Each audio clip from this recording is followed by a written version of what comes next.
Buenas tardes, jóvenes. Vamos a continuar entonces con el avance de materia. Anterior clase habíamos visto un poco lo que es concepto de recursividad y sus bases teóricas y también un poquito.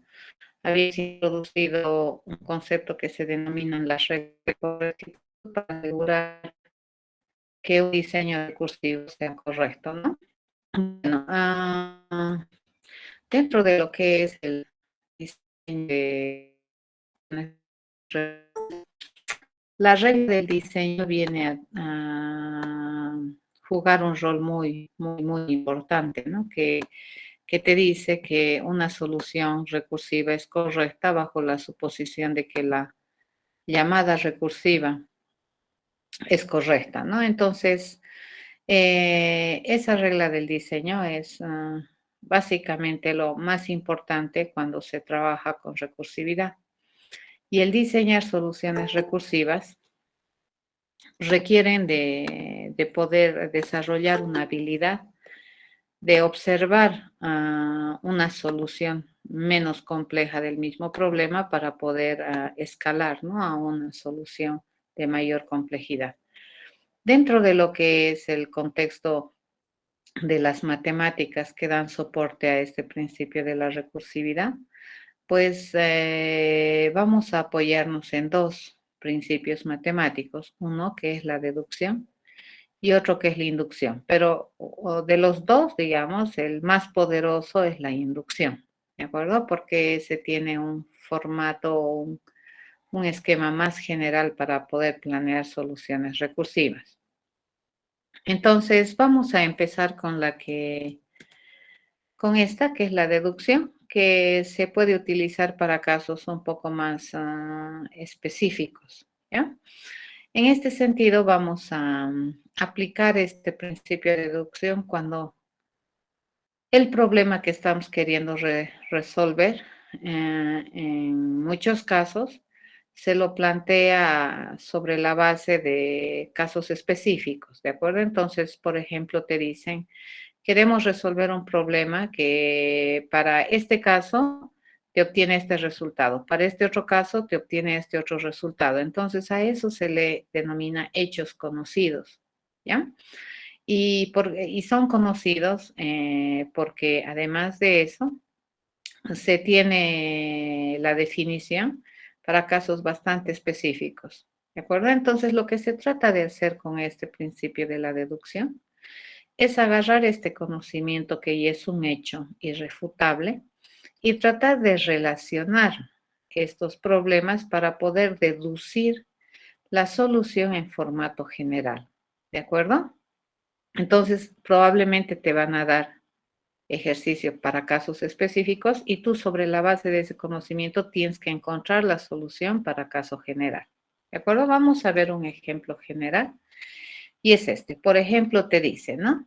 Se sabe que se consigue el cuadrado de un número entero, ¿ya?, positivo de la siguiente manera. Por ejemplo, el cuadrado de 1 es 1. El cuadrado de 2 es 1 más 3. El cuadrado de 3 es 1 más 3 más 5. El cuadrado de 4 es 1 más 3 más 5 más 7 y así sucesivamente, te dice, ¿no? Entonces, si nosotros resolvemos la definición que tenemos ahí, podemos evidenciar que el resultado final de la sumatoria efectivamente le corresponde al cuadrado del número que estamos tratando de encontrar, ¿cierto? O que tenemos como dato. Si tenemos 2, entonces el cuadrado es 4 y se lo consigue así. Esas son aseveraciones que nosotros tenemos que son verdaderas y conocidas. Entonces, ¿cuántas aseveraciones nos han brindado para la definición de este problema? 4 aseveraciones, ¿ya? Verdaderas, conocidas. ¿Por qué se llama conocidas? Porque son casos bien específicos, ¿de acuerdo? Para el 1, el 2, el 3 y el 4. Lo que ahora nosotros tenemos que hacer es plantear una serie de trabajo de deducción que me permita relacionar ya este conocimiento para poder deducir algo o un comportamiento general. Para ello, lo primero que vamos a hacer es darle nombre a este procedimiento, ¿de acuerdo? Entonces, a este le vamos a dar un nombre, a este le vamos a dar un nombre y así, ¿de acuerdo? Le vamos a llamar, en nuestro caso, el problema. Por ejemplo, para resolver el problema cuando me dan 1, dice que el resultado es 1. Para resolver el problema cuando me dan 2, el resultado es 4, ¿cierto? Para resolver el problema cuando me dan 3, el resultado es 9. Para cuando me dan el 4, el resultado va a ser 16, ¿cierto? Si resolvemos esto. Pero en ese caso, si ustedes observan, nosotros podríamos deducir que el problema para n es igual a n al cuadrado. Eso no es interesante desde el punto de vista del diseño recursivo. Lo que nosotros tenemos que hacer es utilizar este instrumento que es la deducción, pero no con el afán de encontrar una fórmula, sino más bien con el afán de observar cómo es que estos problemas se resuelven haciendo uso de la resolución del problema para casos previos, ¿de acuerdo? Conocidos. Entonces, acá si ustedes observan, yo le digo, ¿no es cierto? Resolver el problema para un dato de entrada 1 es 1. ¿Por qué? Porque este caso no tiene precedente, ya no tiene alguien antes de él. Parece ser que este es el caso más sencillo de resolver. El problema para una entrada 2, fíjense si nosotros observamos, acá en la diapositiva está muy visual eso, ¿cierto? Entonces te dice que se calcula 1 más 3. Pero este 1, fíjense, este 1 a su vez es el resultado de ir a calcular el problema para una entrada 1. Y a ese resultado le vamos a sumar 3. ¿De acuerdo? El problema 3 de la misma manera, fíjense, para resolver el problema 3, yo tengo esta parte y esta parte que son iguales, ¿ya? Entonces, esta parte, ¿qué cosa es? Este ya es un problema conocido, ya resuelto, que le hemos denominado problema 2. Entonces, prácticamente, si nosotros quisiéramos resolver el problema 3 para un tamaño de entrada 3, entonces básicamente es utilizar la solución esta y sumarle más 5. Y eso es lo que hemos hecho. ¿De acuerdo? Entonces, cuando yo quiero ir a resolver el problema para una entrada 4, eso va a ser equivalente a primero ir a resolver el problema para una entrada 3 y luego a ese resultado sumarle 7 y así tendríamos el resultado. ¿Ya? Entonces, ¿qué es lo que hemos hecho? Fíjense, hemos deducido, pero no hemos deducido con la finalidad de encontrar una fórmula, sino hemos deducido con la finalidad de encontrar, pero haciendo uso del conocimiento que tenemos de la solución del mismo problema para tamaños un poco menos complejos o para casos un poco menos complejos. Acá que estaríamos diciendo que uno viene a ser el caso más sencillo, el 2 es un poquito más difícil, el 3 es un poco más difícil y así, ¿no es cierto? Entonces me estoy dando cuenta que dependiendo de la entrada que yo tenga a este problema, entonces la solución va a ser más compleja. ¿Y por qué me doy cuenta de eso? Porque la cantidad de términos que van a estar en la sumatoria va a ir creciendo a medida que mi dato de entrada crezca. Entonces, este proceso, fíjense, se complica a medida que este se complica, ¿ya? Entonces, ¿qué es lo que hemos hecho? Nosotros, por ejemplo, hemos calculado el problema para un caso 4 haciendo uso la solución de un problema, del problema para un caso de menor complejidad, que en este caso es 3. ¿De acuerdo? Así se utiliza para diseñar procesos recursivos este instrumento matemático. Por lo tanto, nosotros podríamos generalizar esto. ¿De acuerdo? Es completamente válido generalizar que el problema para un tamaño de entrada n, y esto lo podemos generalizar por deducción, parece ser que se encuentra resolviendo el mismo problema, pero para una entrada n-1, y a ese le sumamos el enésimo número impar. ¿De acuerdo? Entonces aquí le digo 2 por n menos 1. Si nosotros queremos, por ejemplo, encontrar este impar, es 2 por 2 menos 1. Si queremos encontrar este impar, es 2 por 3 menos 1. Si queremos encontrar este impar, es 2 por 4 menos 1. Entonces, por deducción, este término, fíjense, que es independiente y variable, ¿no es cierto? Independiente de la solución previa, que es lo que le añadimos a la solución previa para poder encontrar esta otra, parece que nosotros lo podemos generalizar así. Es 2 por n menos 1. ¿De acuerdo? Entonces, ¿qué es lo que hemos hecho? Hemos logrado encontrar una definición del problema en términos del mismo problema, ¿de acuerdo? Haciendo uso un proceso de deducción sobre la base de soluciones que acá me dan al problema ya conocidos y muy específicos. ¿De acuerdo? Eso es lo que hemos hecho. Entonces, por deducción, fíjense, este procedimiento o esta forma de razonar es correcto. Acabo de encontrar el diseño.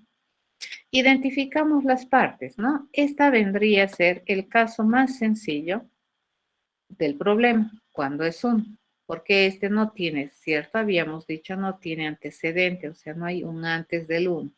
Entonces, este parece ser la más fácil situación del problema.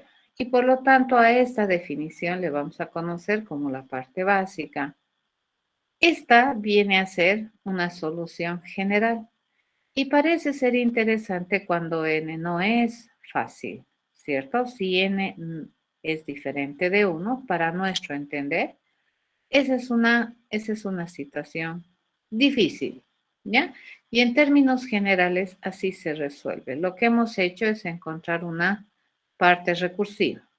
Siempre recuerden que hay que tener las condiciones de contexto, que en este caso que le estamos diciendo, que esta definición es correcta para todo n mayores a 0. ¿De acuerdo? Eso dice la definición aquí. Entonces, con estas cosas que ya tenemos, nosotros tranquilamente ya podemos construir una solución para encontrar el cuadrado de un número sin hacer uso del exponente, sino estamos haciendo uso de una operación básica que se denomina suma. ¿Ya? ¿Listo? ¿Alguna pregunta? Sí, Inge, una pregunta. Uh-huh. ¿Será que puede volver a explicar la parte donde define n-1 más 2 por n-1? Sí. A ver, vamos a hacer la deducción, ¿ya? Por ejemplo, acá. Acá es bastante visual, fíjense, el 1, este problema que te resuelve el 1 se utiliza en todos los problemas hacia adelante, ¿es cierto? Entonces, por ejemplo, para encontrar, vamos a habilitar pizarra. Espérenme un momentito, vamos a agarrar.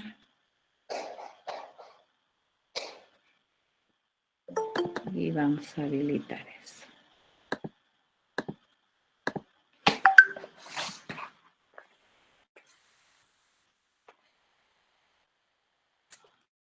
Ok.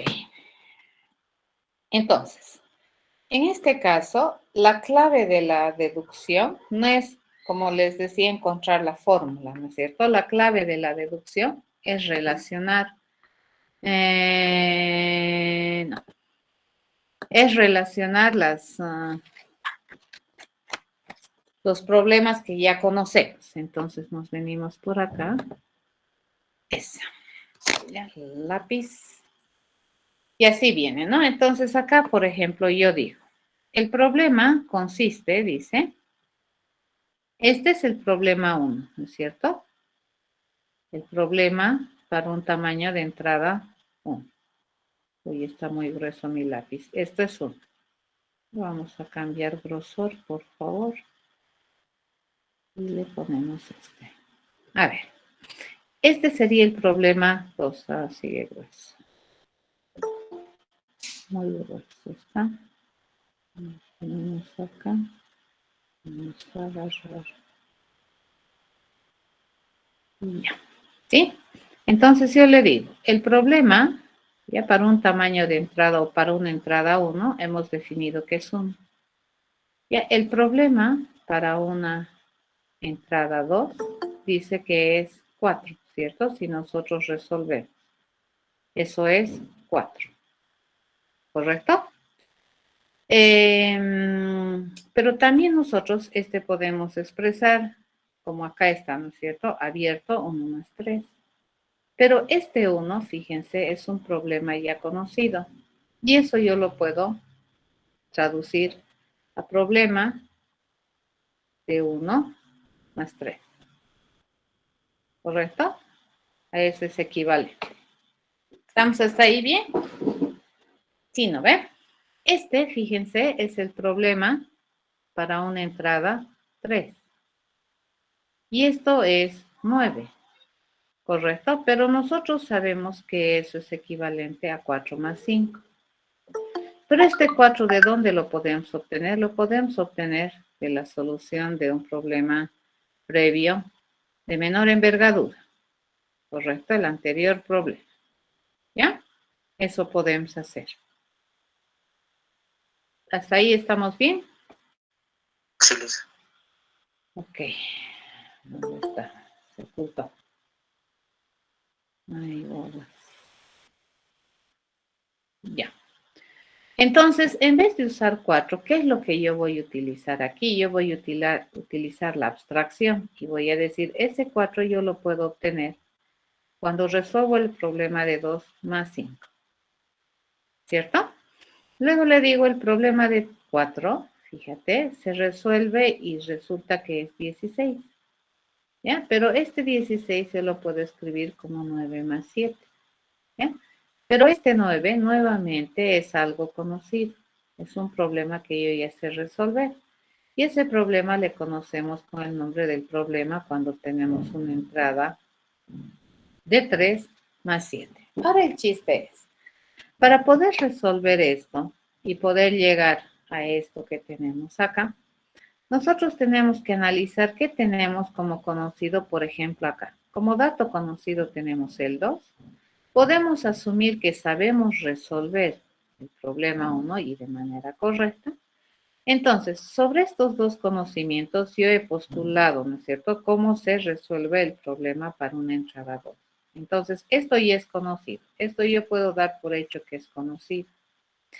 Lo único que yo tengo que hacer, fíjense, es ver cuál es una manera sistemática que dado el 2 se puede encontrar 1. Entonces, eso es facilito. ¿Cómo se puede encontrar dado el 2? El 1 es restándole 1 al 2. ¿Cierto? Para esta otra situación, fíjense, similar idea. Para calcular ¿qué es lo que yo tengo como dato conocido? El 3. ¿Y qué puedo también asumir? Y es completamente válida esta tu suposición, que yo ya sé resolver este problema, ¿no ve? Estoy queriendo resolver este ya lo he resuelto. Entonces, para poder planear la solución de este caso, yo ya voy a hacer uso de que ya sé resolver el problema para una entrada 2. Y a partir del 3 yo debería tener una forma sistemática para poder encontrar este dato, porque si no estaríamos fregados. ¿Y cómo se encuentra ese dato? Bueno, es facilito. Ese se encuentra 3 menos 1. ¿Correcto? Entonces hacemos lo mismo acá. Y le digo, para poder resolver, fíjense, este problema, yo tengo como conocido esto. Y puedo asumir que también ya lo tengo conocido. Y sobre la base de eso, yo estoy utilizando un problema de la misma naturaleza ya resuelto y le estoy sumando Pero ¿cómo yo puedo, dado este dato y esto, encontrar la entrada de este problema? Bueno, es facilito nuevamente, fíjense, para encontrar 3, que es lo único que hemos hecho, le hemos dicho 4 menos 1. ¿De acuerdo? Entonces, por ejemplo, acá, si yo quisiera resolver el problema de 5, entonces aquí, ojo cerrado, ¿qué le digo? El problema para una entrada de 5, ¿a qué sería igual? Mi problema para una entrada de 5 sería al problema, dices, para una entrada de 4, ¿cierto? Eso dice la norma.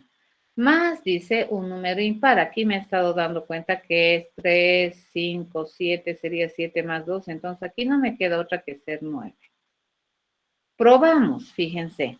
El problema para una entrada 4, ¿cuánto me retorna? 16. Si ese 16 yo le sumo 9, ¿cuánto me va a dar? 25. Y 25 resulta que es 5 al cuadrado, sí. Entonces, fíjense, esta forma de llevar del 5 menos 1 que me lleva al 4 y ese me va a utilizar un problema de menor envergadura, es correcto. ¿De acuerdo? Bien. Ahora, lo único que me falta encontrar es esto. Fíjense, yo me estoy dando cuenta que estos términos que yo le tengo que añadir a los resultados previos son impares. Al principio puedes pensar que son primos, pero una vez que tú aplicas la prueba del 5, entonces tú te das cuenta que no son primos, sino más bien son impares. Entonces acá, ¿cómo se puede conseguir el 3? La pregunta es, ¿no es cierto? Aquí yo conozco el 2 y sé cómo se resuelve esto. Dado que yo conozco el 2, ¿cómo se puede conseguir el 3? Le digo, la pregunta es acá. Entonces, este 3, fíjense, se puede conseguir como 2 por 2 menos 1, ¿correcto? ¿Sí? Este sería el segundo número impar. ¿Y cómo se consigue el segundo número impar? 2 por 2 menos 1. Este, fíjense, sería el tercer número impar. ¿Y cómo se consigue este? Se dice 2 por 3 menos 1. ¿Correcto? Y eso me da el tercer número impar. Si yo quisiera el cuarto número impar, ¿cómo conseguimos? 2 por 4 menos 1. ¿Correcto? Entonces, si yo quiero el quinto número impar, yo digo, 2 por 5 menos 1. Y en este caso, fíjense, en esta nueva fórmula que yo acabo de encontrar acá, esta parte, el 2 multiplicado por algo es constante, ¿cierto? Toda esta parte que tenemos aquí es constante. La resta, fíjense, esta parte de la resta también es constante. Siempre restamos menos 1. ¿Qué es la parte variable aquí? La parte variable vendría a ser 2, 3, 4, 5. Esa es la parte variable. Y nos fijamos, para resolver, por ejemplo, el problema, dado que tenemos una entrada de datos, una entrada de 2, entonces yo necesito 2 aquí. Para resolver el problema cuando tengo una entrada 3, entonces yo necesito 3 aquí. Dices, qué interesante. Por lo tanto, por deducción, fíjense, esto es por lo tanto, por deducción, es completamente correcto decir que la resolución de este problema para una entrada n va a ser la solución del mismo problema para una entrada n-1. Fíjense, esto dedujimos hace rato, ¿cierto? Por deducción. Más, le digo, 2 por n-1. Esta es la otra expresión que hemos deducido. ¿Correcto? Y aquí lo único que estoy haciendo es generalizar. ¿Entendido? Sí, yo ya lo entendí un poco ¿Sí? mejor. Entonces, fíjense qué es lo que estoy tratando de encontrar aquí. Un comportamiento que se repite sistemáticamente y el comportamiento es utilizar el problema para una entrada 1 menos complicada más este número impar.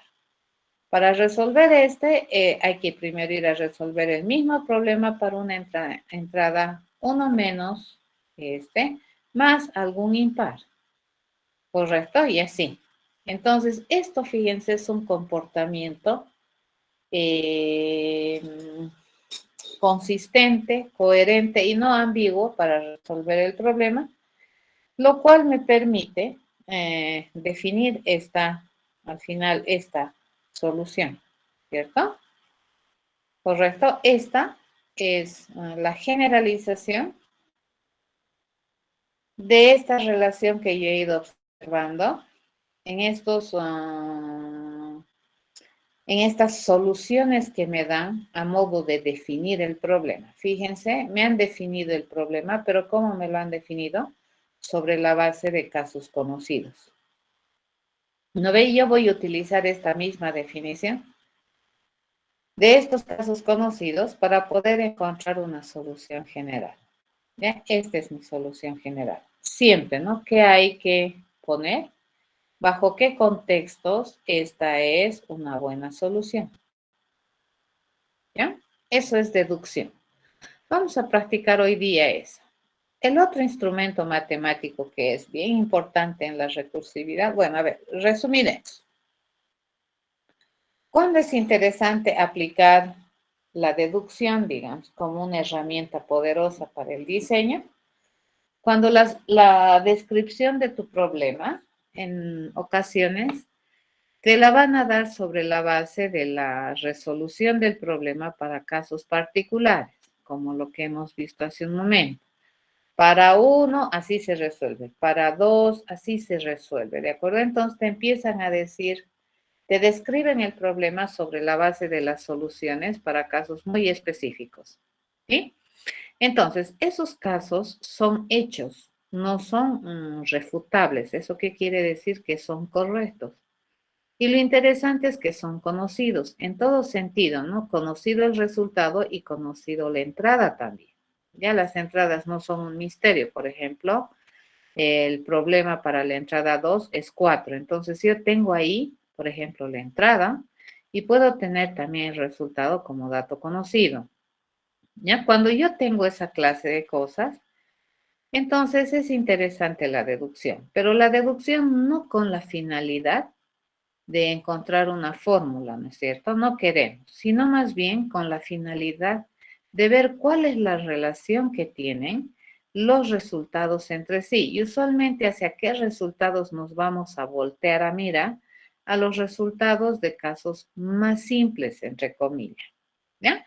Acá nos hemos dado cuenta que el problema este de encontrar el cuadrado de un número sobre la base de sumas es más complicado porque hay más términos en la sumatoria a medida que la entrada crece, ¿cierto? El valor de la entrada es mayor, entonces más términos en la sumatoria. Por lo tanto, es interesante utilizar resultados previos, ¿de acuerdo? Eso es lo que vamos a hacer, relacionar.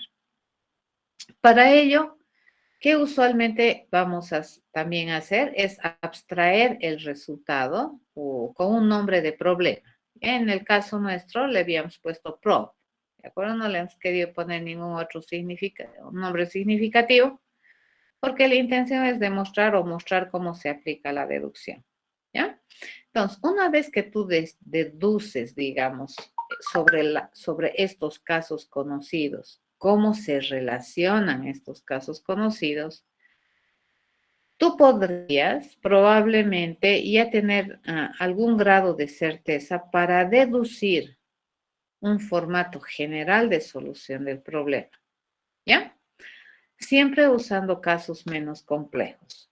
Esa es la idea de la deducción. Lo que sí hay que hacer es probar, ¿no es cierto? La ventaja que nosotros teníamos en el anterior ejercicio es que hasta el 4 funcionaba y hemos probado con el 5. ¿Será que con el 5 funciona? Y también funcionaba. Entonces, por este instrumento válido matemático de razonamiento que tenemos por deducción, podemos encontrar una definición en formato general del problema. ¿De acuerdo? Y eso ya me da pie a tener soluciones recursivas. El otro concepto matemático poderosísimo para la recursividad es la inducción. ¿Ya? La inducción, a diferencia de la deducción, usualmente te plantea un hecho correcto del problema. Para un caso le llamaremos entre comillas conocido, ¿ya? Pero no es un valor específico, sino se dice, para un valor X, así se resuelve. Pero ese X tú no sabes cuánto vale, pero ya te están dando una forma general de solución. Pero no es, si quieres tú encontrar recursividad, entonces esa solución que te están dando, ese hecho que te están dando de cómo resolver el problema, tiene que servirte como inspiración para intentar escalar el problema y verificar que el mismo razonamiento de solución se aplica. ¿Ya? Entonces, lo que hay que hacer es tratar de relacionar y correlacionar, digamos, esta definición que tienes para un caso o mayor complejidad, es escalar. ya un caso más general. Por ejemplo, te dice, ¿no? Se tiene la siguiente fórmula que resuelve la suma de los n primeros números enteros positivos, ¿no? Si yo quisiera sumar 1 más 2 más 3 más 4, así más n, donde n es entero positivo, entonces te dice la fórmula de resolver es n por n más 1, todo eso dividido entre 2. Así se resuelve esa sumatoria, ¿no?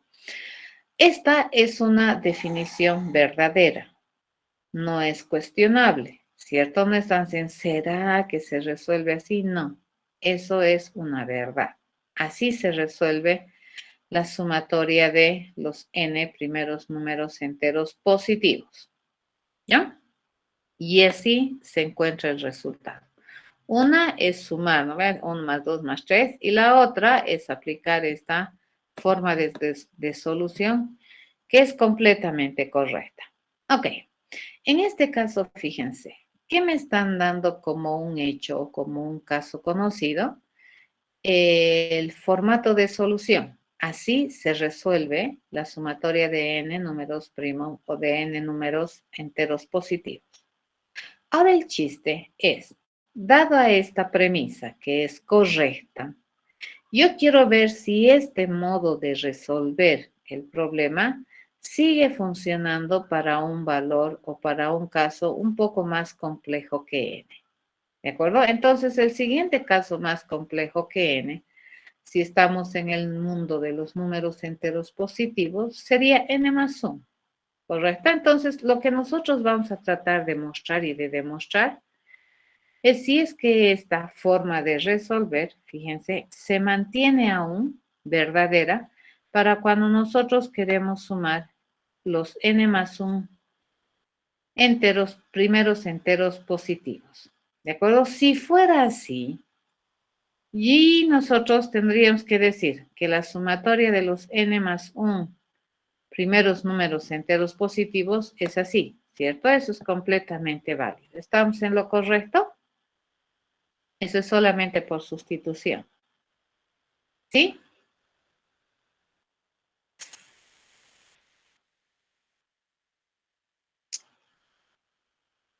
¿Está bien?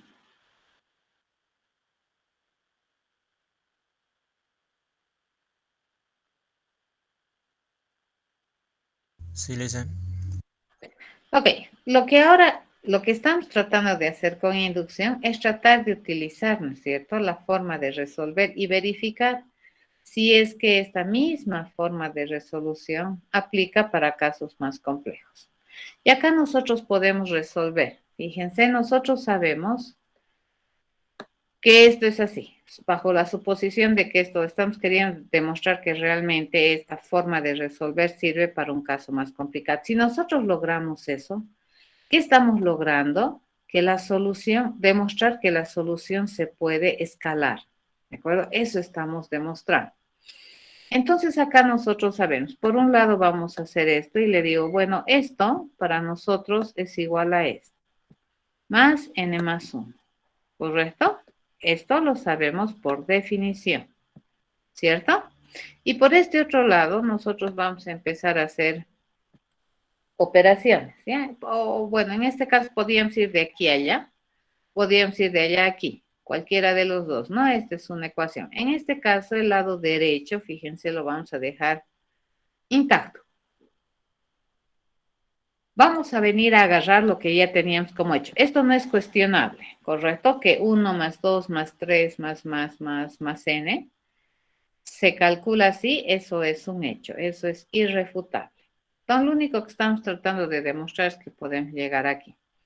Hacemos operaciones y vamos a obtener esto, ¿correcto? Seguimos haciendo operaciones y vamos a obtener esto. Hacemos descomposición de este 2 y vamos a obtener esto. Entonces tú dices, es verdad, la forma de resolver el problema está, dice, se puede propagar a casos más complejos. Correcto, entonces es completamente válida esta forma de resolver para un caso de mayor complejidad.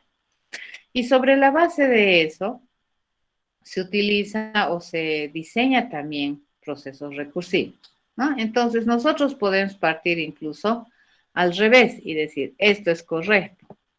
¿Ya? Si eso es correcto, entonces esto también debería ser correcto. ¿Ya? Lo que vamos a hacer entonces es partir de un hecho que es suficientemente general, pero vamos a decir que tiene complejidad, pero no es lo más complejo que me pueden dar, ¿de acuerdo? Pero este es un poquito menos complejo que resolver n+1. ¿Qué estamos haciendo? Estamos agarrando la solución previa y estamos escalando para encontrar una solución mayor. Y fíjense, este problema es la sumatoria de 1 a n y este problema es la sumatoria de 1 a n+1. Son el mismo problema, ¿ya? Entonces, resolver el problema de la sumatoria de 1 hasta n+1 lo he logrado representar sobre la base de resolver la sumatoria de 1 hasta n más este n+1. ¿Correcto? Eso es. Bien, esos dos principios hay. Resumiendo, a ver. En la inducción, ¿qué es lo que queremos hacer? Se encuentra, ¿no? Esta premisa o se define, ¿no? Este caso particular, sin ser demasiado específico, que es una solución, ¿de acuerdo? La misma que no se cuestiona, ¿entendido? Entonces, sobre la base de esa solución, lo que nosotros vamos a hacer es utilizar esta versión de la solución y poderla escalar, ¿de acuerdo? Poderla utilizar de manera sistemática para la resolución del mismo problema, pero para una versión un poquito más compleja. ¿Ya? Esa es la idea de la inducción. Bien, lo que vamos a hacer esta clase, por eso les había pedido la anterior que vayan a leer lo que es el libro capítulo 9, ¿ya? Vamos a empezar por el capítulo 9, ¿no? Tenían que haber leído del 1 al 5, del 1 al 4 y el 9. Del 1 al 4 en el libro, si ustedes observan, te dan, ¿no?, los fundamentos matemáticos sobre los cuales el diseño a soluciones recursivas te da poderío y además te permite obtener soluciones correctas, ¿ya? De hecho, la recursividad es un instrumento o es un elemento de programación muy poderoso a la hora de resolver problemas complejos. ¿De acuerdo? Es demasiado poderoso. Bien, vamos a ver entonces ahora un conjunto de ejercicios en los cuales vamos a utilizar deducción por la forma en la que estos ejercicios se presentan. ¿Ya? Entonces, ¿qué habíamos dicho que es la deducción? La deducción es la acción o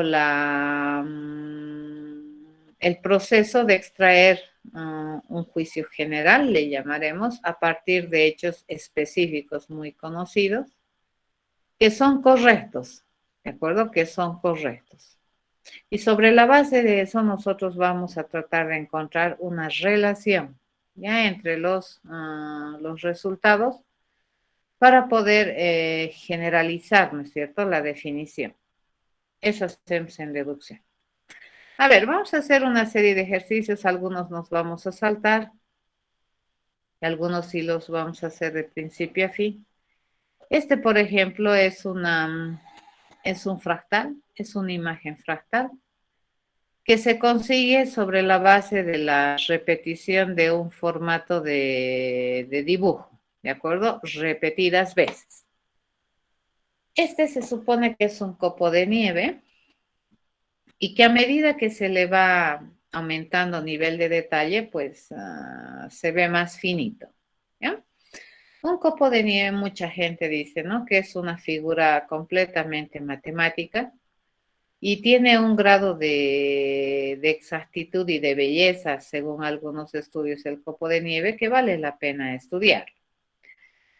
En este caso vamos a asumir que el copo se forma con 6 puntas, llamaremos, ¿de acuerdo? Sobre la base de un hexágono, sobre el cual empieza a generarse puntas y a crecer y a tener más detalle a medida que se va aplicando de manera repetitiva el formato de dibujo.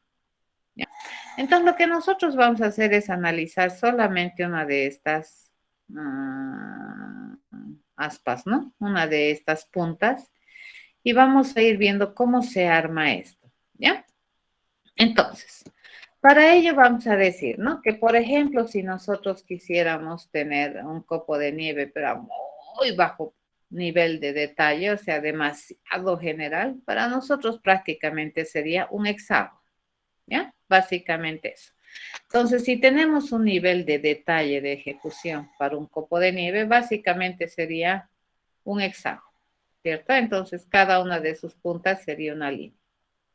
Entonces, ¿cuántas líneas vamos a utilizar por esta punta? Solamente una. Eso dice, ¿ya? Una línea. Pero si quisiéramos hacer para la ejecución 1, entonces ahí ya la línea cambia. Fíjense. Entonces aquí, si nosotros empezamos a ponerle más detalle, dice esta línea del hexágono, a ver, vamos a agarrar acá, solamente una de las líneas, ¿no es cierto? Digo, es un hexágono, así le vamos a poner, ¿ya? Entonces esta línea, fíjense, va a cambiar y ya va a ser así. Obviamente todas las líneas deberían cambiar así. A ver, no estamos observando estas no, pero si supongamos empezamos a crecer el copo, sería así, así por cada línea, ¿no? Entonces estamos analizando solamente una zona que es esta zona. Para un nivel de ejecución, fíjense, entonces, ¿cuántas líneas ya se puede percibir en la punta? 4, ¿correcto? 1, 2, 3, 4. Si seguimos haciendo crecer, dice, por cada línea plana, dice que nosotros tenemos que ponerle piquito. Fíjense, piquito, pico y pico. ¿Ya? Entonces, si empezamos a ver este fractal a un nivel de ejecución ya de detalle 2, entonces, por cada una de estas líneas, ¿no? Línea recta, sa, se divide. Línea recta, sa. Línea recta y se divide. En este caso, ¿cuántas líneas podemos observar? 1, 2, 3, 4, 5, 6, 7, 8, 9, 10, 11, 12, 13, 14, 15, 16. ¿Correcto? Y para la ejecución 3, fíjense, ya empieza a tomar mejor formita. ¿Correcto? Entonces, por cada línea, fíjense, se genera una punta, punta y así, ¿no? Y así va generándose las líneas. Obviamente las líneas bases se borran, ¿no? Esta se borra y así me queda. ¿De acuerdo? En este caso, fíjense cuántas líneas yo tengo. 1, 2, 3, 4, 5, 6, 7, 8, 9, 10, 11, 12, 13, 14, 15, 16. Aquí yo tengo 16 líneas. Aquí yo tengo 16 líneas. Acá yo también tengo 16 líneas y aquí tengo 16 líneas. Eso quiere decir que en total tenemos 64 líneas visibles. ¿Se entiende?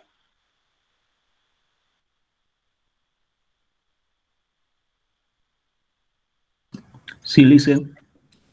Listo. El trabajo dice, vamos a ver, ¿cuál es el problema? Me están planteando, dice, encontrar cuántas líneas visibles hay en una de las puntas del copo de nieve, si es que nosotros queremos ver a un cierto nivel de ejecución o de detalle esa esquina, qué sé yo, o esa aspa de pareciera como una estrella, ¿no? Que se va generando el copo de nieve. Lo primero que vamos a hacer es ponerle nombre a nuestro problema, ¿ya? Le vamos a decir copo y aquí le vamos a poner el nivel de ejecución. Por ejemplo, yo quiero saber cuántas líneas se observa para hacer un copo de nieve a un nivel de detalle 0. Este es muy grosso detalle, no muy grueso. 1. ¿Cuántas líneas se observa si yo quiero hacer el copo a un nivel de detalle 1? Es 4. Y así. ¿De acuerdo? Entonces, la tarea es, ¿cuántas líneas se observarán en un copo de nieve, en una de las aspas, ¿no? Del copo de nieve cuando tenemos un nivel de detalle n?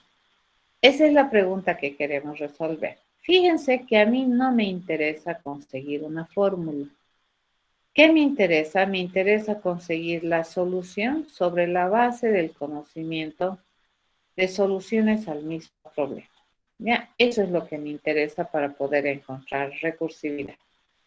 Entonces vamos a razonar. Fíjense. Este sabemos que es 1. El copo 1 es 4 y eso yo lo puedo escribir 3 como 3 más 1 o puedo escribirlo como 4 por 1. ¿No? El copo 2, estoy aquí viendo, no más de una alternativa de escribir, ¿de acuerdo? Para poder relacionar. El copo 2 dice que es de 16. Eso sería, si vamos con la suma, esto sería 12 más 4. ¿Y esto qué sería? 4 por 4. ¿Correcto? Entonces, agarramos aquí el copo 3, dice que es 64, que si nosotros lo ponemos en términos de suma, sería 48 más 16, o si lo ponemos en términos de multiplicación, eso es 4 por 16, ¿cierto? Entonces aquí, a ver, ¿cuánto será el copo de 4? Si seguimos estas reglas, sería 64, o ¿cuánto sería? Esto, 64 más no sé cuánto. No sabemos cuánto. A ver, aquí, ¿qué estoy haciendo? Fíjense, este 1 es este. Este 4, fíjense, es este. Este 16 es este. ¿Correcto? Entonces aquí yo, ojo cerrado, le digo 64. Aquí yo, ¿qué le tengo que poner? Aquí parece ser 3 por 4, 12. 12 por 4, parece 48. Entonces aquí parecería que tiene que ser 48 por 4. ¿Ves? Parecería. ¿Cierto?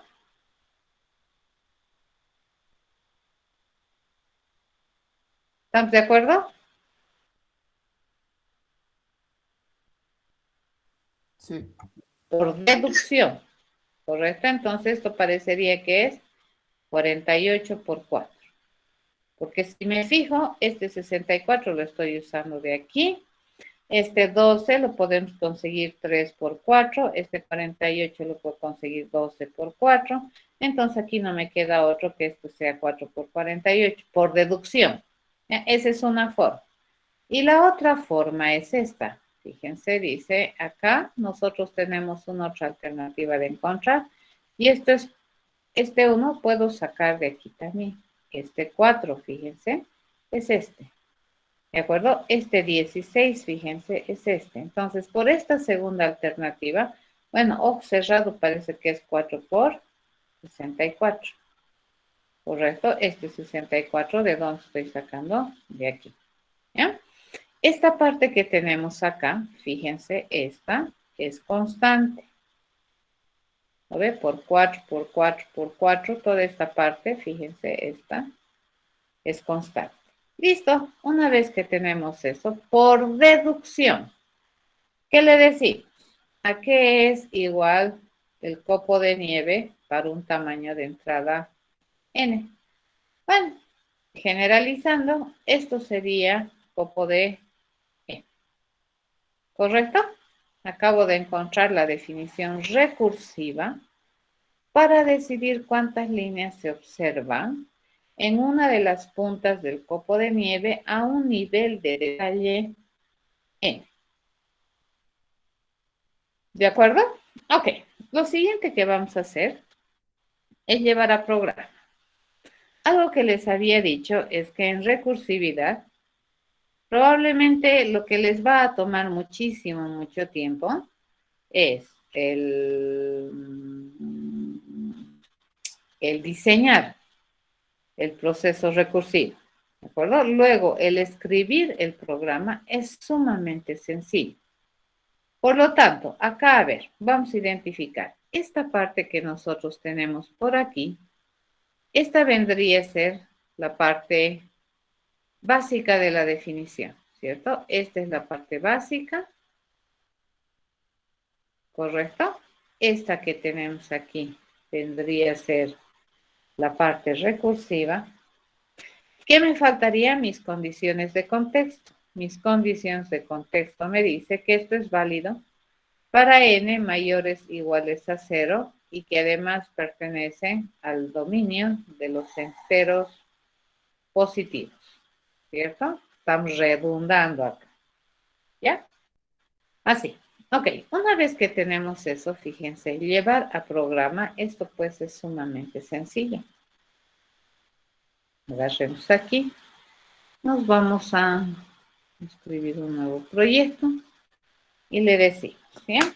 Este sería el recursivo, recursivo, el 001 o el 01, grupo 2, ¿ya? Vamos a hacer nuestro problema entonces acá. Vamos a resolver nuestra tareita. Y le decimos, a ver, ¿quién es el responsable de proceder con este? Le vamos a poner un nombre, ¿ya? En este caso le vamos a decir solamente un robot, si no tenemos un nombre más interesante.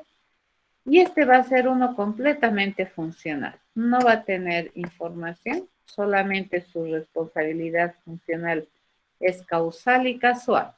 ¿De acuerdo? Por casualidad y solamente cuando requiramos vamos a hacer las cosas. Entonces escribimos, fíjense, nos vamos a copiar esto que tenemos aquí y le digo, vamos a tener un procedimiento que me permita generar la cantidad de líneas que se observan cuando nosotros queremos construir una de las puntas de un copo de nieve. Y para ello, ¿qué necesitamos? Necesitamos que me digas el nivel de ejecución que quieres, ¿no? De detalle. Siempre, ¿de acuerdo? Entonces, siempre esto es bueno hacer. Queremos saber cuántas líneas se observan en esa punta, ¿no? ¿Y de qué va a depender? ¿Ya? Va a depender de cómo es la situación. Si el caso es sencillo, fíjense, cuando el caso es sencillo, cuando resulta que n es 0, entonces el número de líneas, el número de líneas que yo voy a observar es 1. ¿No es cierto? Caso contrario, le digo, si no es 0, quiere decir que está complicado, quiere decir que es 1, que es 2, o peor todavía, que es n.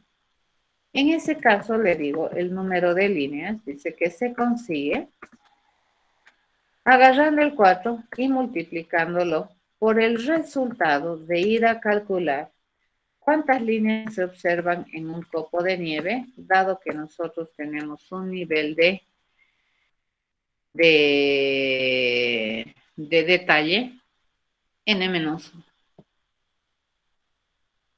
¿Correcto? Listo. Fíjense, prácticamente ha sido traducir. Aquí lo único que yo tengo que tener cuidado es decirle que este parámetro, ¿cierto? El parámetro que me están mandando n, es un entero positivo, incluido el 0. ¿Correcto? Eso es bien importante a la hora de definir esto. ¿Estamos de acuerdo? Listo, compilamos y este ya va a funcionar, ¿no? Entonces venimos y le preguntamos, quisiéramos saber, a construir un robot que haga este trabajo, y yo al robot le pido, a ver, ¿cuántas líneas se ven en un copo si es que tengo un nivel de ejecución 12? Me debería decir 16, ¿cierto? ¿Cuántas se observan? Si yo quiero 3, me debería decir 64, completamente válido. ¿Cuántas se observan, por ejemplo, para 10? A ver, vamos a ver si es que está fácil. Esa cantidad de líneas se observa, ¿ya? Lo cual es grande. ¿Se imaginan el nivel de detalle que puede tener un copo de nieve de 10 grados o de a nivel de detalle 10? Es ya bastante grande y va creciendo, ¿correcto? Si fuera 6, dice que se requieren 4.096 líneas solamente para hacer una de las puntas del copo de nieve. ¿Ya? ¿Listo? Eso es. Acabamos de analizar, hemos hecho deducción, hemos generalizado por deducción el modo por el cual se puede saber cuántas líneas en una punta del copo de nieve hay. Y luego, ¿qué hemos hecho? Hemos programado. A ver, Este famoso gráfico se llama el triángulo de Sierpinski, ¿ya? Este triángulo es un fractal, interno, que significa que va dibujándose hacia adentro, ¿no es cierto? Ese es un fractal interno. En cambio, el otro que hemos hecho del copo de nieve es un fractal externo, entonces se va hacia afuera, ¿no? Este, en cambio, es hacia adentro. Ok, lo que te dice la transparencia. Si nosotros tuviéramos un triángulo de Sierpinski a un nivel de ejecución 0, la cantidad de triángulos que se observa es 1. ¿Ya? Pero si es que la ejecución fuera a un nivel de detalle 1, dice que la cantidad de triángulos que se observa son 4. Y para una ejecución de detalle 2, dice que se observan 13 triángulos. ¿Estamos de acuerdo?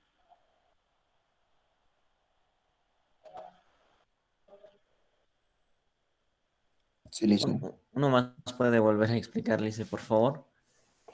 Te dice, ¿no ve? Vamos a ver este es un fractal. Entonces, el fractal, dependiendo del detalle que tú quieras dibujar, va a empezar a dibujarse con mayor, valga la redundancia, mayor detalle.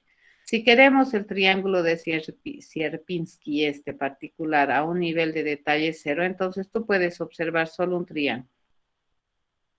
Ya, pero si quieres a un nivel de detalle 1, entonces, ¿cuántos triángulos se puedes observar? 1, 2, 3 y 4 triángulos, ¿cierto? Si yo quiero ese triángulo de Sierpinski a un nivel de detalle 2, entonces, ¿cuántos triángulos ya se observa? 13, dice. 1, 2, 3, 4, 5, 6, 7, 8, 9, 10, 11, 12, 13 triángulos. ¿Ya? Pero ya sabemos, ¿no ve? Cómo construir más triángulos de Sierpinski.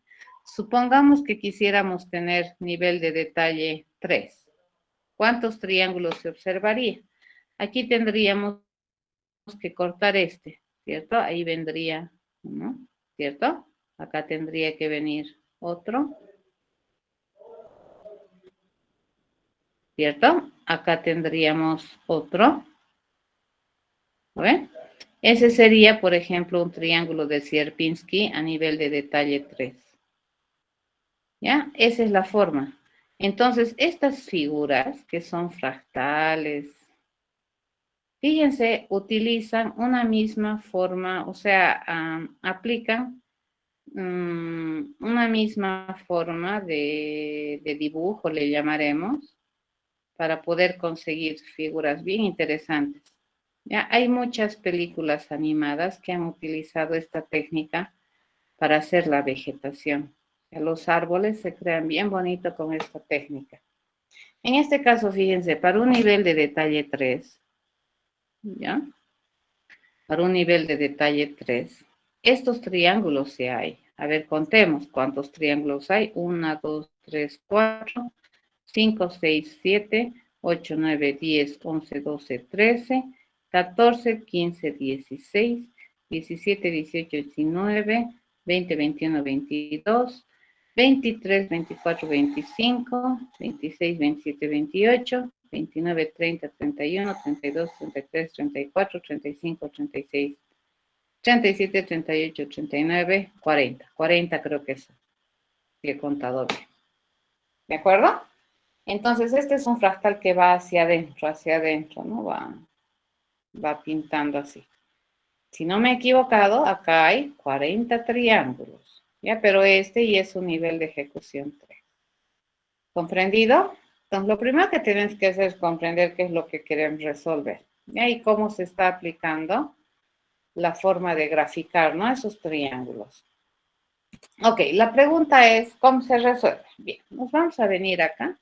Nos vamos a abrir una de estas para poder hacerlo. Vamos a utilizar como pizarra acá. ¿Ya? Y vamos a hacer. Entonces dice, lo único que sabemos, vamos a ponerle nombre. Ya al problema le digo el triángulo de Sierpinski para un grado de ejecución 0. Dice que tiene un triángulo, observa, ¿cierto? El triángulo de Sierpinski en esta ejecución para 1, creo que observa 4. ¿Correcto?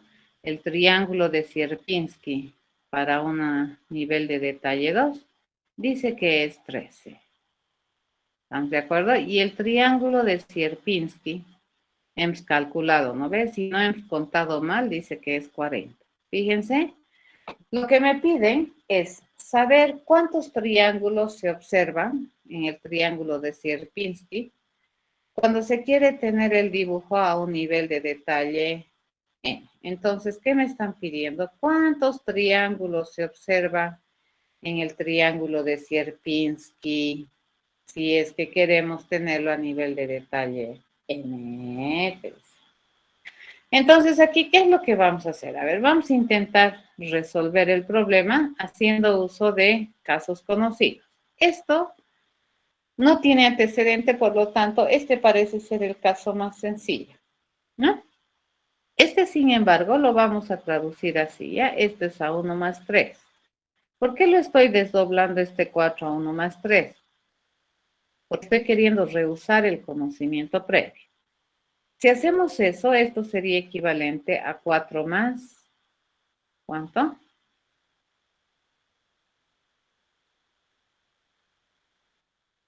Más 9, ¿cierto? Y si hacemos eso, dice, este sería a 13 más 27. Sí. ¿Sí? Ahora, Sí, dice. fíjense, aquí parece que hay una relación, ¿no es cierto? Parece que hay una relación. Con cuidadito lo vamos a hacer, le digo. A ver, el triángulo, le digo, de Sierpinski para 4, pues no sé cuánto es, pero por lo que estoy viendo, tendría que ser 40. Parece, si estamos bien, sería 91.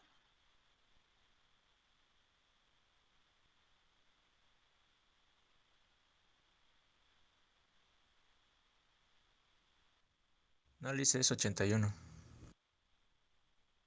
81. 81. Ya, 81. Parece, y es verdad. Ya, ¿Sí? ya. Ok, entonces, ¿cuántos vamos a tener? 121. Bien. A ver, ¿cómo hemos hecho? Para encontrar este, fíjense, nosotros hemos usado conocimiento previo, ¿no ves? ¿Qué es eso? Para calcular el de 2, hemos dicho que ya sabemos calcular este, ¿no? En realidad hemos usado este. No hemos usado el resultado, que sería este, ¿no? Para calcular este, hemos utilizado el resultado de un caso previo. Por lo tanto, es completamente válido escribir esto. Yo le digo, esto sería equivalente a escribir triángulo de Sierpinski para 0, ¿correcto? 0. Esto sería el triángulo de Sierpinski para 1, ese 4. El 13 sería el triángulo de Sierpinski para una entrada 2. Este 40 sería equivalente a decir el triángulo de Sierpinski para una entrada 3. ¿Correcto? Ok, hasta ahí lindo. Ya está. ¿Qué es lo único que ahora tenemos que encontrar? Es esta parte. ¿No es cierto? Pero cuando esto es 1, dice que esto es 3. Entonces yo le puedo decir 3 a la 1. ¿Correcto? Cuando esto es 2, esto es 9. Parece que esto es 3 al cuadrado. ¿Correcto? Cuando es 3, este es 27, que parece que es 3 a la 3. Y cuando este es 4, parece que esto es 3 a la 4. ¿Correcto? Por lo tanto, le digo, por deducción, ¿ya? ¿Qué es lo que nosotros podemos escribir? Podemos decir que el triángulo de Sierpinski para una entrada n es igual al triángulo de Sierpinski para una entrada n-1 más 3 elevado a la n. ¿Correcto?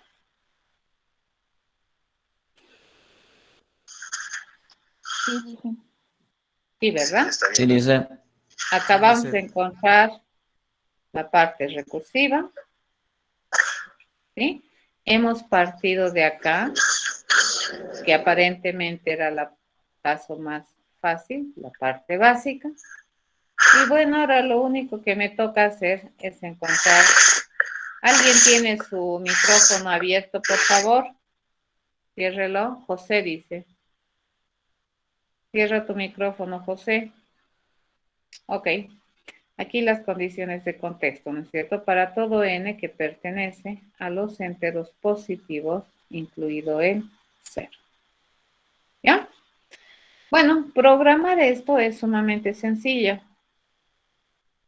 ¿Correcto? Programemos. ¿Dónde está? Dice. Vamos a hacer el ejercicio. Vamos a agarrar esto. Lo cerramos ahí. Y nos vamos a hacer el recursivo. Siempre, ya por cada programa hagan un proyecto. Ya no estén ahí michándose ni nada, todo en uno solo. Disculpe, tengo otra, o sea, tengo una parte recursiva que varía un poquito, ¿no? Pero pienso que ¿Ya? si multiplicamos el triángulo anterior por 3 y le sumamos al final más 1, daría el mismo resultado. Ya, perfecto, completamente válido. A ver, aquí vamos a analizar la otra opción que tiene su compañero. Dice, esto también sería equivalente, dice, a 3 veces el triángulo de Sierpinski 0 más 1. ¿Cierto? Entonces le digo 3 por 1 más 1, 4, perfecto. Esto sería a 3 veces el triángulo de Sierpinski de 1 más 1. Esto sería 3 por 4, 12. Más 1, 13. Completamente válido. 3 multiplicado por el triángulo de Sierpinski 2 más 1. Y el triángulo de Sierpinski 2 es 13. Por 3 sería 39 más 1, 40. Completamente válido. Esto es 3 por el triángulo de Sierpinski 3 más 1. ¿Correcto? Entonces 3 por 40, 120 más 1, 120. Completamente válido. Por lo tanto, fíjense, acabamos de encontrar otra generalización. Y le decimos, la segunda generalización es esta. Podemos calcular el triángulo de Sierpinski para un tamaño de entrada n con la siguiente forma de solución, ¿cierto? De n menos 1 más 1 por deducción. ¿Correcto? Completamente válido. Entonces, acabo de encontrar más de una alternativa correcta para resolver el problema. Y pueden haber otras más, pueden, no hay una sola. ¿Ya? Su parte básico se mantiene, sigue siendo esta, y las condiciones de contexto se mantienen para ambas. Cualquiera de las dos. Esta parece ser más sencilla que esta. ¿Correcto? Entonces, cualquiera de las dos se puede programar. ¿Ya? Nos venimos acá. Y hacemos clase. Por el momento le vamos a llamar robot a este. Y solamente le estamos asignando características funcionales, ¿no es cierto? Por lo que no requiere de atributos estos tipos de objetos, porque su misión es solamente funcional. Entonces le digo, que me debería devolver un entero.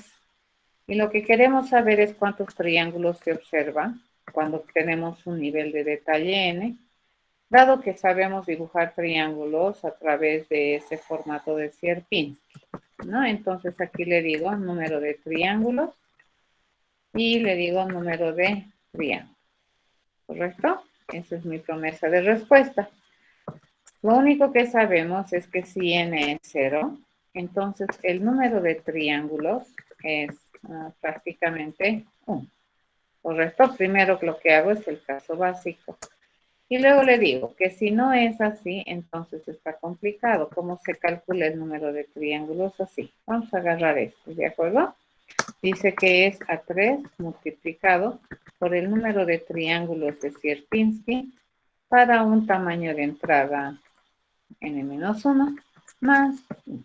Completamente válido. ¿Sí? Entonces acabamos de programar, fíjense, este pensamiento que teníamos aquí, agarrado el de su compañero, el amarillo. Completamente válido. Esto no es el número de triángulos, ¿no? Esto es tri, así nomás se llama. ¿Ya? Tri, que es el proceso. Compilamos, no me sale errores, verificaremos cómo estamos y le digo, a ver, robotcito adentro y le vamos a pedir. Queremos saber, probaremos el de 3, ¿ya? Que me debería dar 40, completamente válido. Probaremos el de 4, que me da 121. Y si fuera 10, a ver, vamos a ver cómo me da. Eso ya es grande, ¿no? Esa es la cantidad de triángulos que se observan. En las dos imágenes, ¿sabes? Que hemos analizado ahorita, ¿cuál es la más voluminosa, digamos, en cuanto a líneas que se muestra o en cuanto a formato que se presenta? ¿El del copo o de este triángulo de Sierpinski? ¿El del copo? El del copo. Del popo. Copo, ¿cierto? El del copo de nieve. ¿Ya? Ok, estos son ejercicios, fíjense, que por la naturaleza del problema, cómo se describe el problema, es factible aplicar este instrumento completamente válido para diseñar un proceso recursivo que es la deducción. ¿Ya? Pero no, a veces no necesariamente es posible aplicar esta deducción a todos los problemas. ¿De acuerdo? A ver, este otro. A ver, este es el otro, es una variación del triángulo de Sierpinski, ¿no? Que te dice, si tenemos 0 ejecuciones, hay 1. Si hay una ejecución, hay 9, dice 1, 2, 3, 4, 5, 6, 7, 8, 9. Si la ejecución es a 2, dice que hay 57 triángulos que se puede observar en Sierpinski. ¿Ya? Entonces, hay que resolver. 1, 9, 57, dice, ¿no? Entonces, agarramos lápiz, 1, 9, 57. Dice, triángulo de Sierpinski 2 le vamos a poner, ¿ya? Para 0 es 1. Triángulo de Sierpinski versión 2 extendida para 1 es 9. ¿Mm? Y triángulo de Sierpinski para versión 2, ¿ya? Pero para un tamaño de entrada 2 dice que es 52. Correcto. La pregunta es, queremos saber cuántos triángulos se observan en nuestra versión de Sierpinski cuando tenemos un tamaño de entrada n. Esa es la pregunta, ¿no? Nuevamente, a ver, trataremos de inducir. Hay varias maneras, ¿no ve? Su compañero ya ha encontrado una interesante y es ver cuánto cabe. Esta es una, ¿no ve? La más fácil. La otra sería 9 por 1. ¿No ve? Pero vamos a ver cómo se relaciona. La otra sería agarrar esta, ¿no? 9. Para que esto sería 43. ¿Correcto? Y la otra es decir, ¿cuántas veces el 9 cabe aquí? Eso sería 4 por 9. No. Esto sería 5 por 9, ¿no? 5 por 9. 9. Disculpe, es 1957. Perdón. Dice, ¿no es 57? Ah, ya. ¿Y yo qué he escrito? 52, ¿no? Qué barbaridad. 57. Entonces, 57. Gracias. Disculpe, Liz, no sé si Entonces, podría poner más el mío. El 9 es igual a 6 más 3, podría ser. Y el sí, 57 es completamente 54 más válido. 3. 6 más 3. Ya, esto sería el 52. A ver, agarraremos. Esto era 9 más. Sería 46, 48, ¿no? La otra opción era ver cuántas veces el 9 cabe aquí. ¿No? El 9 cabe 6 veces, ¿no? 6 por 9 más 1. ¿Correcto? Pero aquí ya fallaría, ¿no? Eso hay que ver. ¿Y el otro que le has puesto? 6 más 3. 6 por 1 más 3 o 6 más 3 por 1. 6 por 1 más 3 sería. Y el 57 sería 54 por... No, sería 9 por 6 más 3. Ya. El otro sería, a ver, este creo que no tiene mucho asidero, lo vamos a poner así. Este sería 6 por 9 más 3. ¿Correcto? 6 por 9 es 54, ¿no? Más 3, 57. Probaremos. ¿Quién me dice cuántos triángulos hay en el Sierpinski de 3? Vamos a venirnos aquí. Si quisiéramos de 3, entonces fíjense, basta que hagamos un hito, ¿no? Este triángulo, fíjense, ese que está aquí, los negritos se modifican, ¿no ven? Un triángulo negrito se modifica ¿a qué? Se modifica a 1, 2, 3, 4, a 9. Entonces, 9 triangulitos. Lápiz, lápiz, lápiz, lápiz. Ya, este triángulo negrito, fíjense, se va a transformar a 9 triángulos. Los blancos no cambian. ¿Correcto? ¿Sí? Entonces agarro, a ver, le digo 1, 2, 3, 4, 5, 6. En este triángulo hay 6 triángulos negros. Cada uno de esos debería ir por 9. ¿Cierto? Entonces acá que yo tengo 54. ¿Correcto?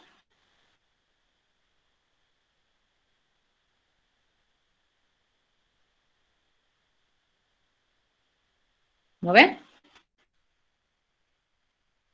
Pero aquí yo tengo 1, 2, 3, 4, 5, 6. Esto sería por 6.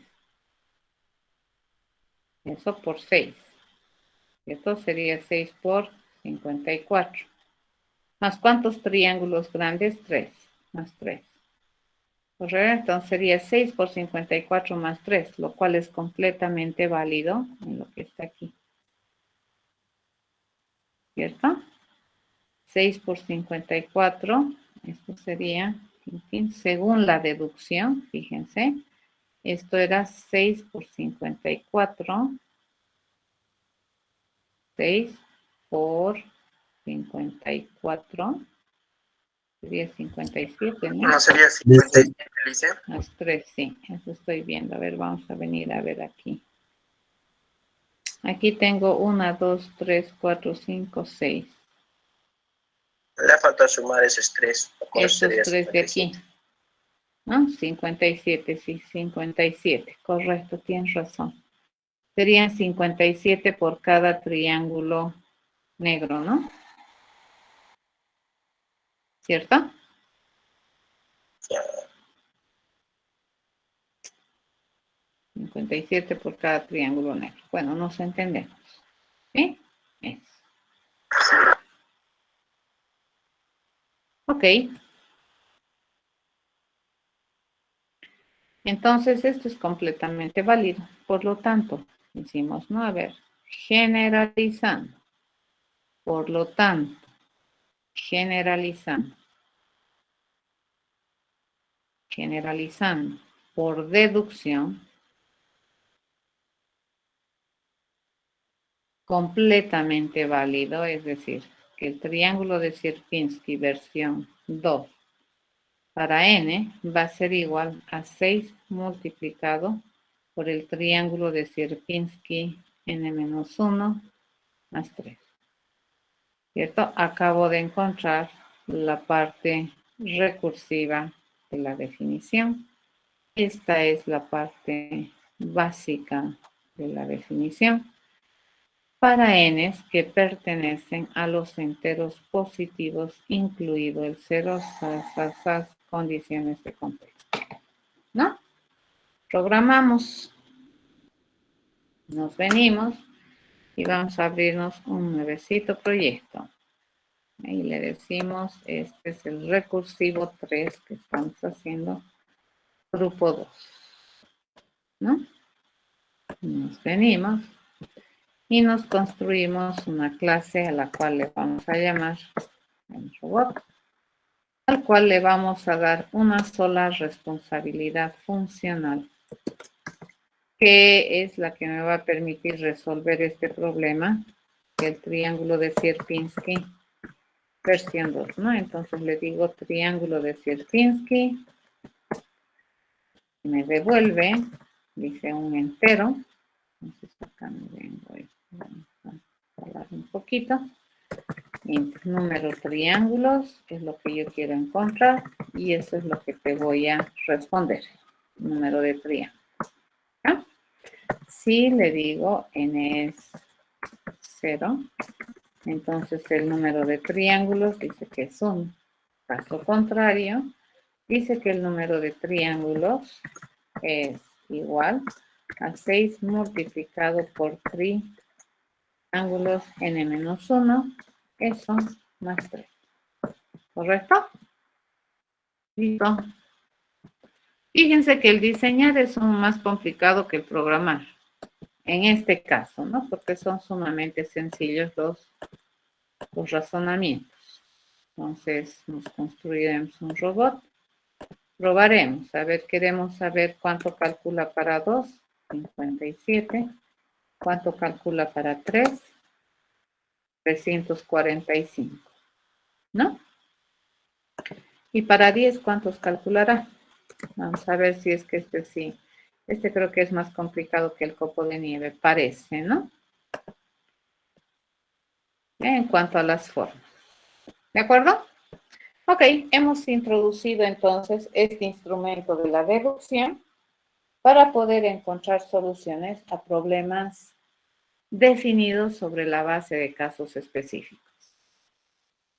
¿De acuerdo? Ok, nos vemos el día jueves, jóvenes. Con esto estaríamos terminando la clase de hoy.